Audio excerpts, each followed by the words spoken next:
Hi friends, welcome to Kannada tech. ನಾನು ಮಂಜುನಾಥ್. ಇವತ್ತಿನ ವಿಡಿಯೋದಲ್ಲಿ ಏನ್ ನೋಡ್ತೀವಿ ಅಂದ್ರೆ ರೆಡ್ಮಿ K50i.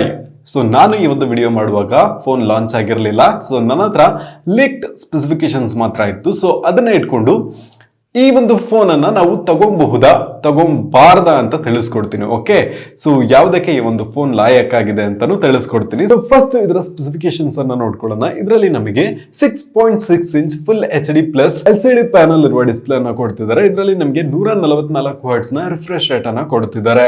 ನೆಕ್ಸ್ಟ್ MediaTek ನ Dimensity 8100 ಪ್ರೊಸೆಸರ್ ಅನ್ನ ಕೊಡ್ತಿದ್ದಾರೆ. ಬ್ಯಾಟರಿ ಅಂತ ನೋಡೋದಾದ್ರೆ 4500 ಇಲ್ಲಾಂದ್ರೆ 5000 mAh ವರೆಗೂ ಬ್ಯಾಟರಿ ಇರುತ್ತೆ. ಮತ್ತೆ 67 ವಾಟ್ಸ್ ನ ಫಾಸ್ಟ್ ಚಾರ್ಜಿಂಗ್ ಸಪೋರ್ಟ್ ಅನ್ನ ಕೂಡ ಕೊಟ್ಟಿದ್ದಾರೆ.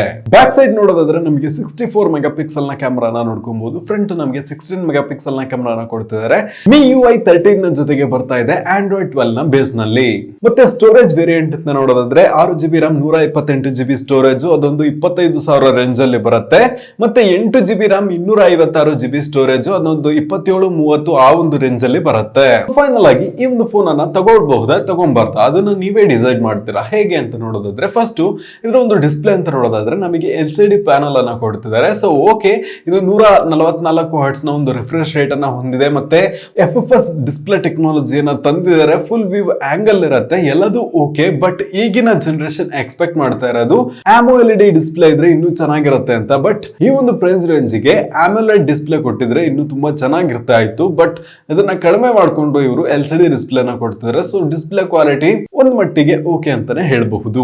ಇನ್ನು ಕ್ಯಾಮ್ರಾ ಅಂತ ನೋಡೋದಾದ್ರೆ ಸ್ಯಾಮ್ಸಂಗ್ ನ ಐಸೋಸೆಲ್ ಸೆನ್ಸರ್ ಅನ್ನ ಯೂಸ್ ಮಾಡಿದ್ದಾರೆ. ಬ್ಯಾಕ್ 64 ಮೆಗಾ ಪಿಕ್ಸೆಲ್ ಇಂದು. ಸೊ ಅದರ ಒಂದು ಕ್ವಾಲಿಟಿ ಅಂತ ನೋಡೋದಾದ್ರೆ ಅಷ್ಟೇನು ತುಂಬಾನೇ ಚೆನ್ನಾಗಿ ಇರೋದಿಲ್ಲ. ಓಕೆ, ಸೊ ಆ ಒಂದು ಪ್ರೈಸ್ ರೇಂಜ್ ಅಲ್ಲಿ ಇನ್ನೂ ಚೆನ್ನಾಗಿರೋ ಕ್ಯಾಮ್ರಾಗಳು ರೆಡ್ಮಿ ಫೋನ್ಸ್ ನಲ್ಲೇ ಸಿಗುತ್ತೆ.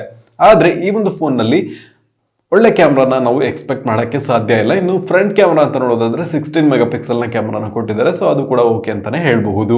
ಇನ್ನು ಬ್ಯಾಟರಿ ಅಂತ ನೋಡೋದಾದ್ರೆ ರೆಡ್ಮಿ ಫೋನ್ಸ್ ಅಲ್ಲಿ ನೋಡೋದಾದ್ರೆ ಬ್ಯಾಟರಿ ಅಷ್ಟೇನು ನಿಲ್ಲೋದು ಇಲ್ಲ ಪರ್ಫೆಕ್ಟ್ ಆಗಿ.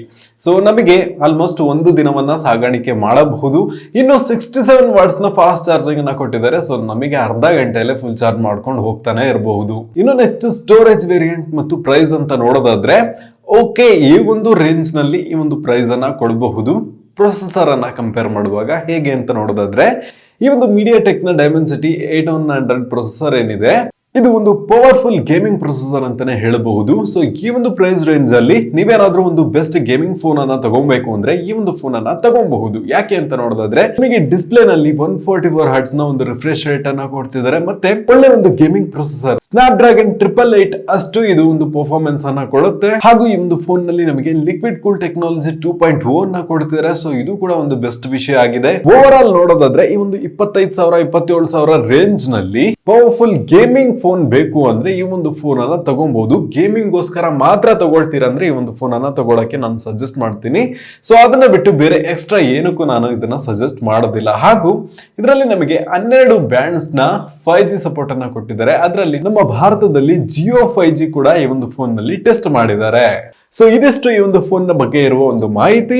ಸೊ ನನಗೇನ್ ಗೊತ್ತೋ ಅದನ್ನ ಹೇಳಿದೀನಿ. ತಗೊಳ್ಳೋದು ಬಿಡೋದು ನಿಮ್ ಇಷ್ಟ, ಅದನ್ನ ನೀವೇ ಡಿಸೈಡ್ ಮಾಡ್ಕೊಳ್ಳಿ. ಸೊ ಈ ಒಂದು ಮಾಹಿತಿ ನಿಮ್ಗೆ ಇಷ್ಟ ಆಗಿದ್ರೆ ಲೈಕ್ ಮಾಡಿ, ಹಾಗೆ ವಿಡಿಯೋನ ಎಲ್ರಿಗೂ ಶೇರ್ ಮಾಡಿ. ನೀವು ಕನ್ನಡ ಟೆಕ್ ಚಾನಲ್ ಗೆ ಸಬ್ಸ್ಕ್ರೈಬ್ ಮಾಡ್ಕೊಂಡಿಲ್ಲ ಅಂದ್ರೆ ಸಬ್ಸ್ಕ್ರೈಬ್ ಮಾಡ್ಕೊಂಡು ಪಕ್ಕದಲ್ಲಿರುವ ಬೆಲ್ ಬಟನ್ ಅನ್ನ ಕ್ಲಿಕ್ ಮಾಡ್ಕೊಳ್ಳಿ. ಇವತ್ತಿನ ವಿಡಿಯೋದಲ್ಲಿ thank you for watching and Jai Hind.